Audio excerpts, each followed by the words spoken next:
The front lever. Looks difficult? Well, yeah, it is.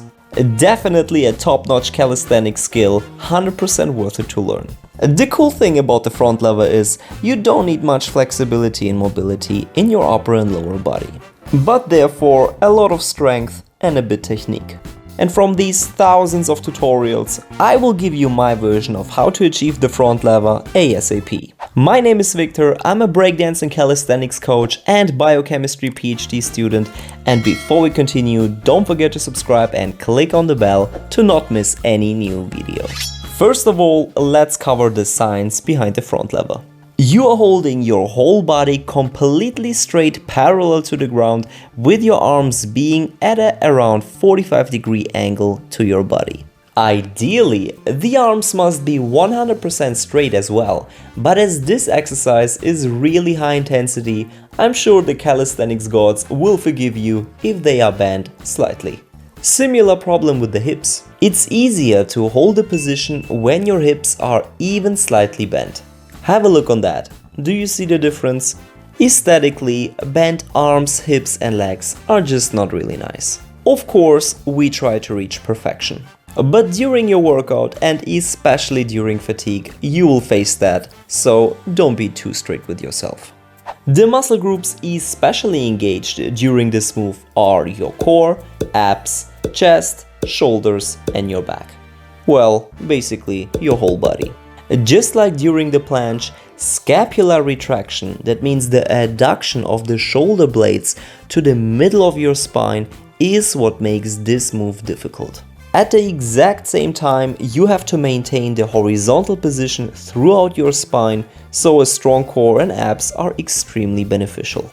At the end of the video, I show you a couple of fantastic exercises which will shorten the time of learning the front lever a lot if you include them into your workout routine and the steps I'm going to present now. One important note in advance: if you want, you can divide these steps in 100 smaller ones. They serve just as an orientation, and if you think step, 6 is easier than 5, simply exchange them. The steps represent checkpoints I think make sense, but if you watch 100 other videos, you might get different approaches. Find out what works best for you, for your experience, your prerequisites, and especially your body. Step number 1, the hanging L-sit. That's already a tough one, but a fantastic start to prepare your upper and lower body. Add variations to this move to engage more muscle groups around your core and ab region. Step number 2, the tuck front lever. We can actually divide this one in two. The easier option would be to bring your knees as close as possible to your chest. That would be the short tuck front lever. As soon as you feel comfortable there, bring your knees into a 45-degree angle to your upper body. At the same time, your back straightens and becomes aligned. Step number 3, the advanced tuck front lever. You can already imagine what we do here. Bring your knees even farther away from your body. Your lower legs can be tucked or not, doesn't really matter. The most important thing is that you keep body tension the whole time. Step number 4, the candle, chopstick, line, couldn't find a better name for it. If you have a better one, write it down in the comments below. However, from the advanced tuck, you straighten your body and keep your legs up in the air. Don't hang loose, keep body tension and push with your hips towards the bar. This simulates the front lever already very well, but the intensity is of course much more tolerable. Step number 5, one leg front lever. This step is still much easier than the full version. Yet a great exercise which will bring you closer to it. From the carrot, stretch out one leg and go down slowly and controlled. This is actually one of the hardest transitions from all presented today and where athletes spend much time to master it. You will feel that you can hold one side pretty well, but then you face fatigue very fast on the other. The solution? Spend less time on one side so that you train both sides equally, until you can hold each for around 7 to 8 seconds. More to that in the tip section later. Similar to step number 2, the closer your knee is towards your chest, the easier it is. Step number 6, half lay front lever. I hate this one here. You have so much weight pulling you down, it's insane. A huge transition which will completely destroy your core and back muscles. Still easier than the normal front lever because the farther the farthest point is, the more strength you need. You go down with your hips, open your legs, and you can optionally also cross them. Actively push with your hips towards the sky. That will help you in holding the move a bit longer. Step number 7 is the straddle front lever. We're almost there.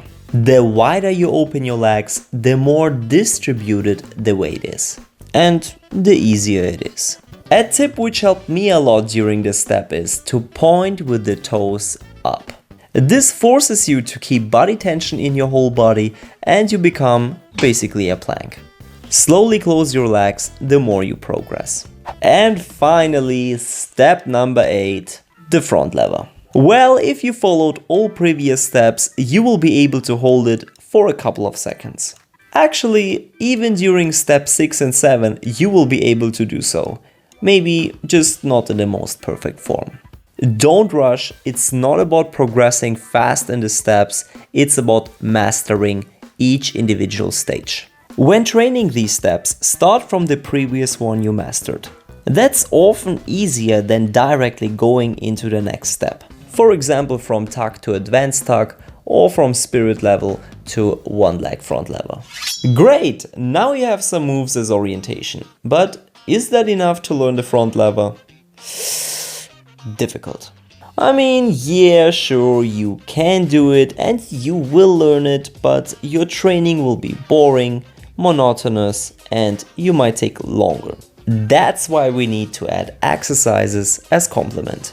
Let's start easy. Push-ups are great for your whole body, but as your scapulae are especially engaged, scapular and pseudo-planche push-ups are a great choice. Australian pull-ups and regular pull-ups fulfill the same purpose and give you a strong back. As swimmers and supermans target specifically the upper back, they are almost a must in each session. I don't know, as a warm-up, whatever. Leg raises and windshield wipers are targeting your core and your abs, and you generally get used to hang on the bar. I mean, if you can't hang 10 seconds on a bar, you certainly won't hang a millisecond in the front lever position. If that's all still too hard, Superman and Lelaine holds are training almost all muscles in your body, but especially your core. Then there are vertical push-ups on the bar, which you can do in any position. That's definitely a tough one. Front lever raises and negatives are, in my opinion, one of the best exercises. When doing the raises, you use the momentum to get to the highest point. With negatives, well, you do negatives. A mix of both would be kind of the so-called ice cream maker. Who invents these names? However, tension your whole body at the front lever position. Include all three and your progress will skyrocket. If you have portable bars, use the wall as additional help. Chair, etc. is of course also possible. Furthermore, play between the steps I presented you. Add own variations, get creative and test your limits. There are 1,000 other amazing exercises I could show you, but these are the ones I'm certain will be very helpful to your progress in learning the front lever. If you're already more advanced and master the basics, include skills like the dragon flag, back lever and elbow lever. Generally, planche exercises like the tuck planche are fantastic ones as well, as they target very similar muscle groups. Finally, I would like to give you 5 quick tips. Tip number 1, take resistance bands as help. It doesn't matter if you're beginner or advanced, these bands can help you overcome a difficult step to reach the next one. Tip number 2, take off your shoes. The less weight you have on the other side, the easier it will be, obviously. Or you leave them on purpose for the higher intensity. Tip number 3, hold each checkpoint for at least 10 seconds. Most people don't learn it or learn it only after many years, not because they progress too slow, but too fast. You will reach frustration very fast, increase the risk for injuries, and at the end of the day, still not learn it. Tip number 4. Use gymnastic rings. With them you can make your workout even more challenging, as you are forced to additionally balance yourself. Harder on the short term, worth it on the long term. And lastly, take some breaks between the reps and don't give out all your energy in the first 5 minutes. That's so much me. This move is intensive as hell, and if you rush, you will have a great workout, but only in the first 5 minutes. After that, you will be barely able to hold yourself on the bar. Take it slow and increase intensity step by step. Don't decrease it. Alright guys, I hope you enjoyed it and that you feel motivated to learn this amazing skill. If you have any further tips or exercises, please write it down in the comments below and share it with the community. Good luck, don't forget to subscribe for more tutorials, workouts, tips and useful information. Wish you all the best, take care and see you in another video.